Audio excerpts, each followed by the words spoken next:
This is why you're not body goals.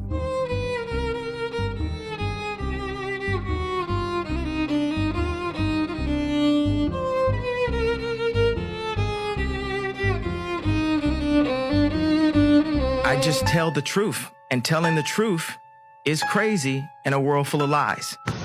So you've got a magnificent pair of bananas. Oh, great heavens!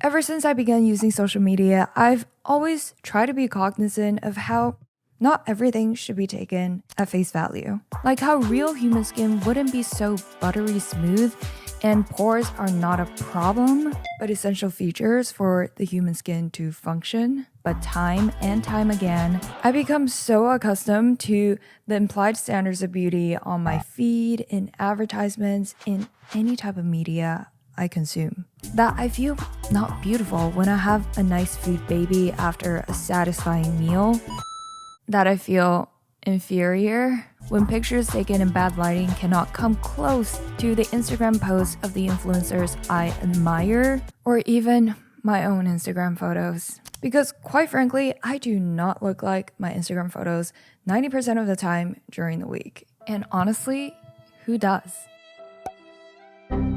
If you were ever curious as to what your favorite celebrities look like in real life, just type their name into Getty Images. Getty has a policy where they will not and do not alter their photos for anyone. Not the Kardashians, not Madison Beer, not Megan Fox, not Alexis Ren, not humans. So today, I really want to take some time to go through the quote-unquote undesirable non-body goal traits and take you with me to build a new relationship with our cellulite and rolls. And chat about how do we even get from having such normal things to fearing them as imperfections. Let's talk about cellulite. Cellulite is a fat deposit beneath the skin. The main trait is the appearance of lumpy, dimpled flesh on the thighs, hips, buttocks, and belly. It is very common. Between 80 and 90% of all women who have gone through puberty have cellulite. 80 to 90%, you guys. Even the most lean and goddess-like celebrities we put on pedestals had or have cellulite.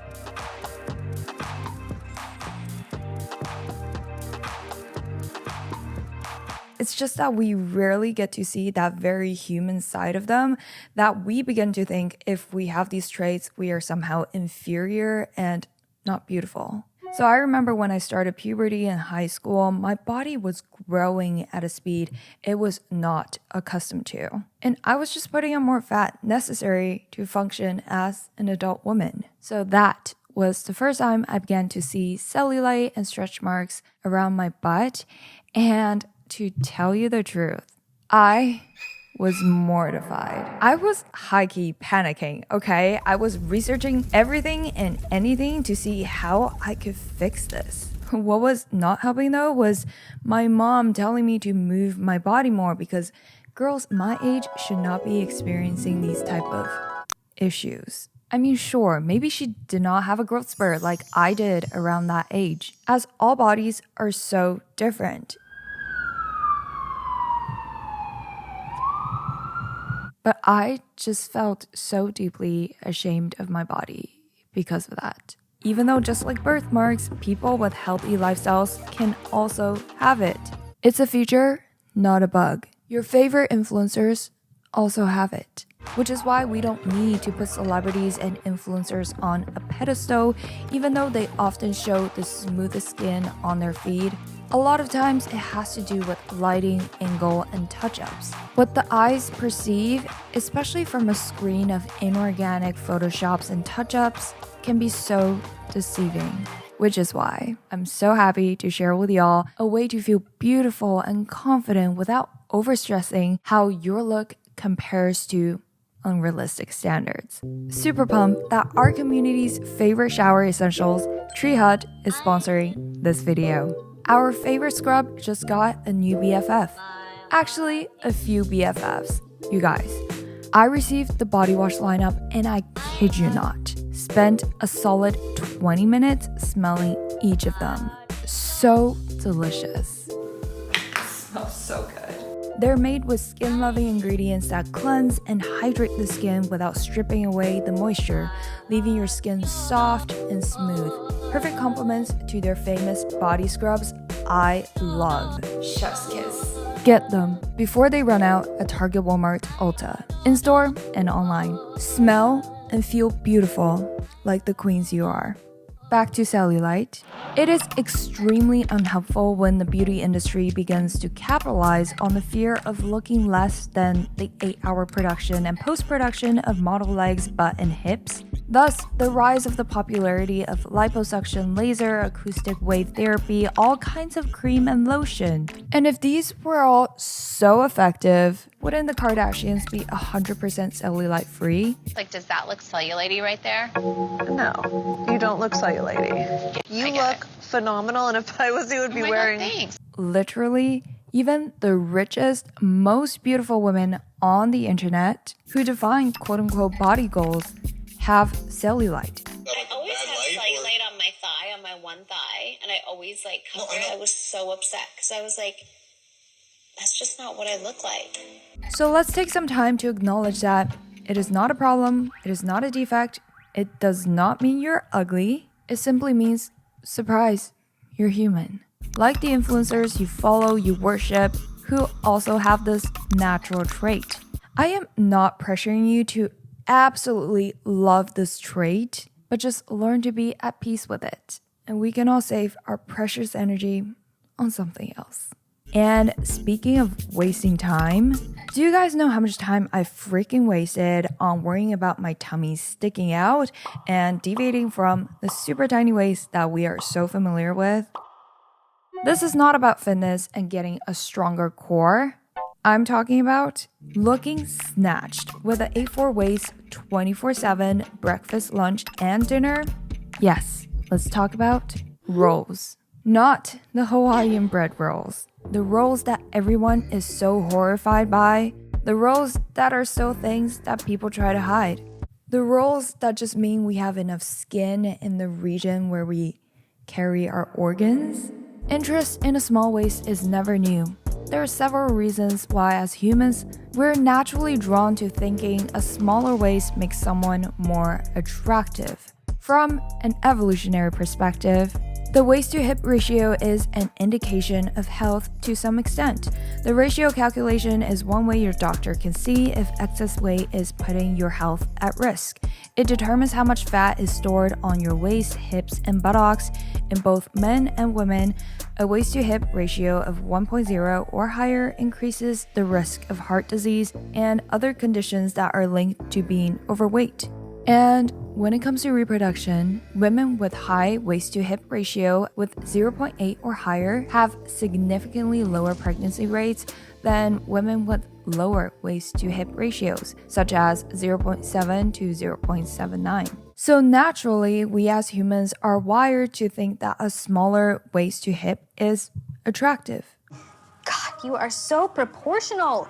How long have you been measuring yourself like this? Every day for 10 years. And yes, I've gone on fitness challenges to slim my waist through stomach vacuuming, which was the byproduct of me strengthening my internal abdominal muscles. However, when this preference goes overboard to become an obsession, that could get dangerous. So Miss Kylie Jenner posted these photos. So these highlights are just to show you that these curtains are the same curtains. These curtains have been cinched in where her waist would have gotten cinched. And then the curtain down there closest to her hip was accidentally warped out when that hourglass shape was being put in there. The ways that waist trainers, waist slimming tees, and Photoshop waists are rampant online made it hard to distinguish what is normal. Before you comment, why do you care? This doesn't affect anyone. Pause to read. This is exactly why I care. And this leads to this, which leads to this. Like, yes, doing abs workouts give you a stronger core that could tighten your waist when you flex, but as humans with rib cages and organs inside our abdomen area, it's not only unrealistic, but damaging to think that the superficially slim waists from body goalposts are normal or real. Even the influencers who are indeed fit and healthy have snatchier waists in photos they post versus photos taken by others. And yes, at times, they also have rolls. Because it is impossible to survive without body fat, skin, and organs. How our bodies look is also so much dependent on our posture, lighting, angle, and in the digital age, a lot of post-production. I just want to be fully transparent that even though I know this by heart, I sometimes still struggle with my internal body image. Because like other humans, I bloat too. And when I enjoy a big, satisfying meal, you bet I have a nice and plump food baby. When we are so accustomed to a hyper reality of perfectly posing and sometimes not genuine photos resembling body goals of the era, we lose touch with the reality beyond just what's on the screen. And this is just a reminder that even the fittest, hottest queens have roles. Now, why do we still compare ourselves to fake body goals? There's no need to feel ashamed if you do this. In fact, it's kind of against our nature to not do so. Because if you're thin enough, then you don't have that app that everybody wants. But if you have enough weight on you to have an app, then your stomach isn't flat enough. It's all just fucking impossible. Here, we need to touch on social comparison theory. According to social comparison theory, first proposed in 1954 by psychologist Leon Festinger, people have an innate drive to evaluate themselves, often in comparison to others. And we are fine. Compared to them, we are fine. This is how we make sense of the world. We as humans define ourselves by reflecting and analyzing ourselves in relation to others. Like, if everyone is tall, then no one is tall. If everyone's loud, then no one's really loud. Except with today's social media with heavy filters, selections, positionings, and photoshops, the normal benchmark has been set on an enhanced reality on steroids. Upward social comparison, or comparing oneself to be someone judged better than oneself, for example, by having more wealth or material goods, higher social standing, greater physical attractiveness, can indeed promote inspiration and be associated with positive changes in self-concept through the assimilation effect. But if you are comparing your beautiful, natural, raw self with the posed, carefully selected, and maybe retouched photos or even videos of people you see on the internet, you're not comparing apples to apples. You're comparing apples to a hologram NFT of some 3D printed red fruits. Influencers and celebrities alike are humans. It's just not possible to reach and live the inorganic beauty standards 24/7, and they themselves cannot even reach that level of perfection they set out for the world. So next time you wish you were body goals like someone, remember that these people you follow are also not body goals 24/7. No one is. Because the goals of today's beauty standards are not based on living, breathing humans anymore, but the powerful technology of Photoshop and profit-driven commercialization of beauty.